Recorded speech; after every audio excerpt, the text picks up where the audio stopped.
ulun kena dayang tabohai nau reung ke usaha barang halia.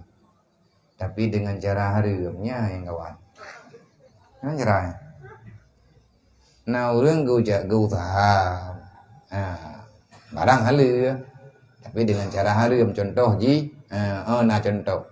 contoh ji gopnyan gemekat ija. Gejak buat dukun kepakai ijin pelari. Oh menan. Pakai ban rezeki urunyan pu halia. Halia. Yang hareum ja buat dukun.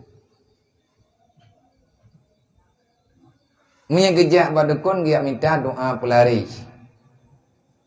Tapi hana gelang gih lari gop. Ada untuk mana pelari ganyan tau. Baik lari gop. Yang kada cari kejuju. Tak percaya terhadap perdukunan tak boleh. Tetapi ikhtiar boleh. Tayung doa. Nyo yang salah kan natutnyo natutji naijanyo naijaji naikatnyo naikatji napuduknyo napudukji nyan yana. Temu menyatakan lagi azimat-azimat yang dalam kitab-kitab yang ditulis oleh ulama. Kalau kita berpegang pada azimat maka tak boleh. Tetap yang intinya itikad. Hati itu pakai baik.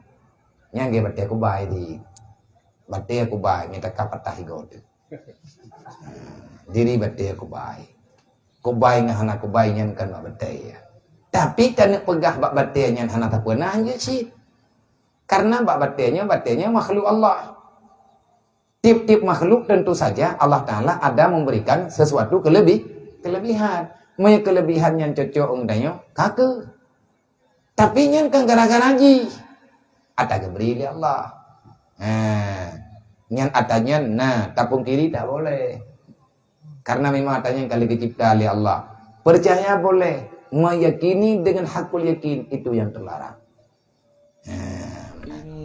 الله وملائكته